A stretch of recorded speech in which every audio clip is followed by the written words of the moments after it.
लक्ष्मी नारायण भगवान की जय। आंवला नवमी का पर्व हर वर्ष कार्तिक मास की शुक्ल पक्ष की नवमी तिथि को मनाया जाता है। ऐसी मान्यता है कि इस दिन त्रेता युग का आरंभ भी हुआ था। इस पुण्य तिथि पर किया गया कोई भी धार्मिक कार्य जैसे दान, जप, तप, तर्पण, स्नान आदि, व्रत, पूजन आदि करने से अक्षय फल की प्राप्ति होती है। इस दिन आंवले के वृक्ष की पूजा और व्रत करने का विशेष महत्व है। इस व्रत को करने से संतान प्राप्ति और असाध्य रोगों का भी नाश होता है। आंवला नवमी व्रत कथा। एक राजा था। उसका प्रण था कि वह रोज 1.25 मन आंवले दान करके ही भोजन करेगा। इससे उसका नाम आंवल्या राजा पड़ गया। एक दिन उसके बेटे बहू ने सोचा कि राजा इतने सारे आंवले रोजाना दान करते हैं, इस प्रकार तो एक दिन सारा खजाना खाली हो जाएगा। इसलिए बेटे ने राजा से कहा कि उसे इस तरह दान करना बंद कर देना चाहिए।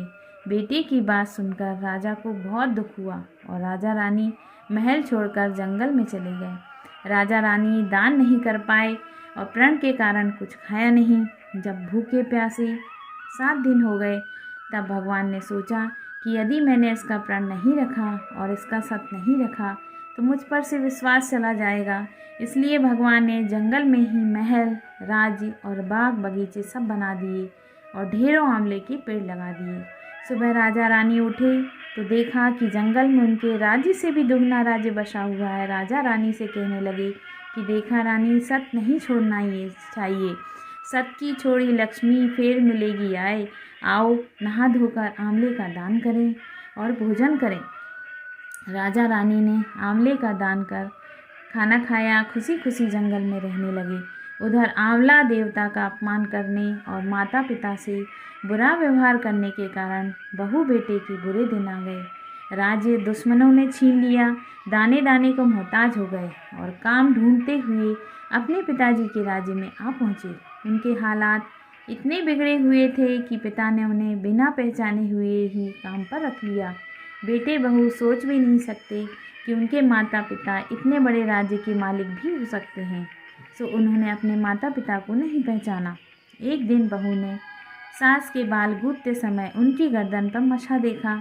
उसने यह सोचकर रोना आया कि ऐसा मसा मेरी सास के भी था। हमने ये सोचकर उन्हें आंवले दान करने से रोका था कि हमारा धन नष्ट हो जाएगा। आज वे लोग न जाने कहाँ होंगे। यह सोचकर बहू को रोना आया और आंसू टपक टपक कर सास की पीठ पर गिरने लगी। रानी ने तुरंत पलट कर देखा, पूछा कि तू क्यों रो रही है। उसने बताया कि आपकी गर्दन जैसा मसा मेरी सास की गर्दन पर भी था। हमने उन्हें आंवला दान करने से मना कर दिया था, इसलिए वे घर छोड़कर कहीं चले गए। तब रानी ने उन्हें पहचान लिया, सारा हाल पूछा और अपना हाल बताया।